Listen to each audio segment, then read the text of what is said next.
Dean, tell me a little bit about Ford the man. Well, in order to understand Ford the man, it's helpful to go back 50 years, 1974, when Ford becomes president. It was a very tumultuous time in the country. In the previous 10 years, Ford had witnessed the assassinations, and we'd all witnessed historically the assassinations of Martin Luther King Jr., John F. Kennedy, Robert F. Kennedy, in that decade or so prior. So it was already a very tumultuous time in American politics. He was not elected to the presidency. He was not elected to the vice presidency. Gerald Ford, the congressman, had become House Minority Leader, which was really one of his highest aspirations, and then gets positioned to become vice president after the departure of Spiro Agnew, and then after President Nixon resigns. So this is a leader who was called into a moment of authority, called into a moment of leadership that he did not anticipate. And yet he brought his core values to the assignment: humility, bipartisanship, honor, respect, honesty, and all of those different core values bound together by a commitment to serve. So to understand Ford the man, it's really important to understand his commitment to service. Speaking of the moment that we're in right now and the need for civility in what can feel like overwhelming and some dark times, I'm curious about how you think Ford might see this moment that we find ourselves in, both as a Republican, but also as a leader. Well, I think Ford would look at this moment and say, tumultuous times are part of the long arc of history. And in the moment, it can feel very anxiety-producing and very worrying, but when we look at the long arc of history, we know that we have had times of turbulence. We know we've had times, unfortunately, of political violence in this country. We've had times where the country has been at odds in terms of where do we go and who do we want to be as a nation. So I think Ford would offer a steady hand and a steady approach, and to really think about how do we unify? What are the areas of common ground? What are the areas of common concern? And how do we move forward on the basis of those? Professor, you do a lot of research about sort of what it means to be in institutions, how institutions can operate properly, effectively. I'm curious, when you think about Ford in the work that you've done and the research you've done about that same sort of idea, what would he think about this moment we're in institutionally? I'm glad you raised the point about institutions, because when we think about the American governmental system, we tend to think about the institutional bodies, right, like Congress and that sort of thing, and we forget about the people a little bit. We forget about the role that we play in making those institutions operate in the way that the founders believed that they could. And so thinking, you raised civility, it's a combination of recognizing that we have a joint responsibility to work together to shape our country, and so lifting up these democratic norms, like respecting those who see the world differently than you. And the more that I've had the opportunity to learn about President Ford as part of my appointment here, the more I believe that this was something that he felt very strongly about, that we have a civic responsibility and that you do reach across and think about how you can find this common ground, and then you build on that rather than emphasizing differences. One of the things I think we all hear is like folks want more of that, right? Yeah. I don't think a lot of people, I hope not a lot of people wake up in the morning and go, who am I going to be really angry at today, right? Who do I want to just go yell at? Instead, we hear this greater calling to treat each other with civility and kindness and step up for public service. But there seems to be something standing in the way from that. Mm-hmm. Do you have a sense of what that something is?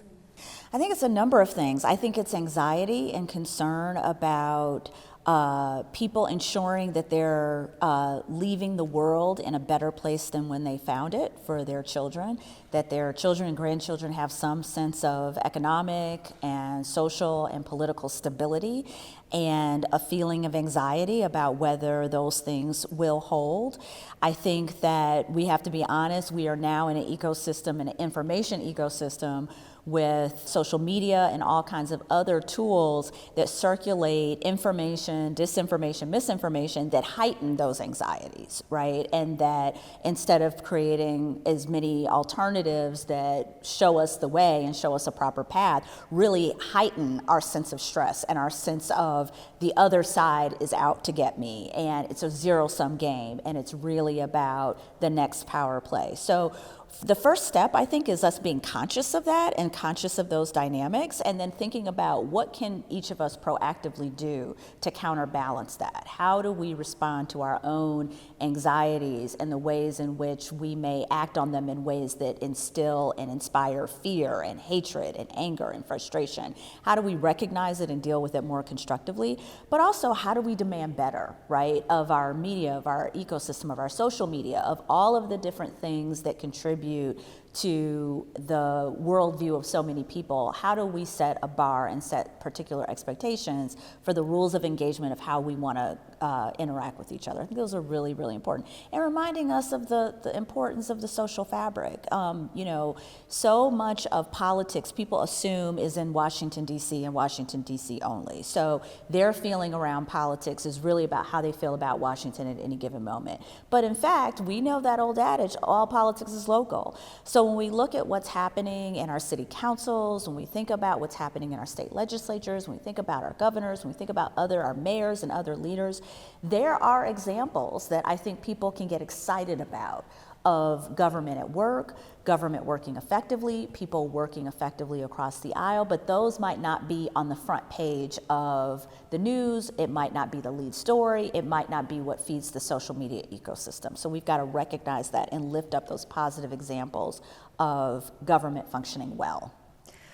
Professor, you're the faculty director of UMICH Votes. You are doing a lot of work with students, talking with students of the Ford School, named after, of course, President Ford. Tell me what you're hearing from these younger voters about what they want to see for the world today and into their future. Yeah, I have had the honor of working with our Ford students for a couple of years now. I've been on the faculty for 20 years, but only at the Ford School for a few. But with UMICH Votes, I get to work with students all across campus. And yeah, so first, they believe so much in our country and in what its potential is. And then the other thing I'm hearing, two more things I'm hearing. One is anger. Is really? Is this what you're offering us? And then just this confidence that, you know, we can do it better. And this is a piece of what we're really working on here at the Ford School, but also across the university, is trying to build, you know, to get back to what the dean was saying about this, recognizing that as tumultuous as this moment is, you know, the arc of history is long. And so it's kind of coming to terms and with your own emotional self and developing a sense of belief that you can do something about it, belief that the best way to do something about it is really to listen to others, including those who are saying things that you don't necessarily agree with, right? And recognizing that this diversity of perspectives is absolutely necessary for democracy. So it's this confidence that a pluralist democracy is what we should be aiming for. And we believe that one thing that we can do on our campus is help our students to develop those skills so that they can go on and be these agents in our democracy that Gerald Ford believed that they could be. I don't want to talk about President Ford without talking about Betty Ford. Yeah. Such a force. Absolutely. Tell us about Elizabeth Ann Ford and the role that she really forged as First Lady. Betty Ford was a confidant. She was a person who understood the importance of the stability of the Ford family and how that was critical for the success of President Ford. And this is probably the most important part of her legacy, she was willing to be upfront about talking about issues that you did not talk about in those times. Her breast cancer diagnosis, her struggle with substance use. And when we think about now substance use treatment is synonymous with Betty Ford and the Betty Ford Center.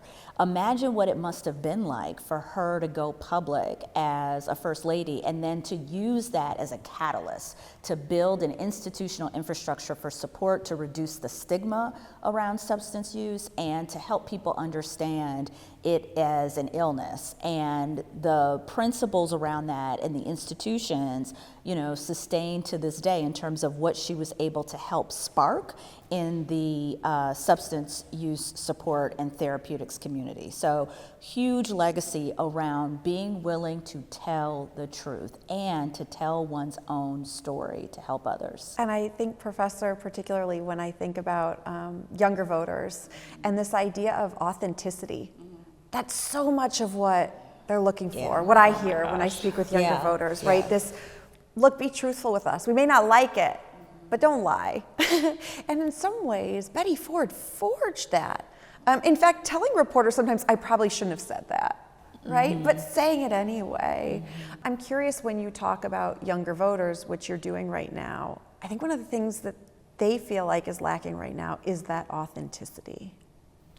That's so perceptive, because I think we tend to think that because they're inexperienced voters, which is true for a lot of these students, it's their first time voting, or maybe they participated in the midterms, but the first presidential election. And so we think that we can offer a package and they'll buy it, and they don't buy it. And they're just, I don't know why, but they have a perception that I think I was missing when I was their age. And so they can see through it. And they really do long for authenticity. They long for someone who will tell them what's tough, tell them what's gonna be difficult, as well as what's possible if we all work together. So you're absolutely right. As we wrap up, I'm curious to hear from both of you. Professor, I'll start with you. What's a takeaway from, again, as we're talking about public service, as we're talking about civility, that you'd like folks, particularly heading into this election, to be thinking about, and sort of a guiding principle for all of us Michiganders and throughout the nation right now? This is, maybe we can go back to President Ford, his ability to think for himself, to listen. There are fantastic stories, which we won't get into here, but about him wanting, in terms of appointments, wanting just the person who's most experienced for the job, not necessarily a particular party, right? That maybe as we go out to vote, we do the same thing. And we think about not just the top of the ticket, but all the way down, and then of course, flipping over the ballot and looking at the other side and thinking for ourselves. I think those are all such great points and suggestions. And what I would add is think about this election season and every election season as an opportunity to rededicate yourself to some kind of service. So it is so easy to binge watch all kinds of news coverage. It's so easy to spend, a lot of time on the social media rabbit holes. It's so easy to talk to friends that we agree with about how great things are, how awful things are, et cetera, et cetera. But the question you might ask is, and at this point of renewal, what am I going to do to engage with my community?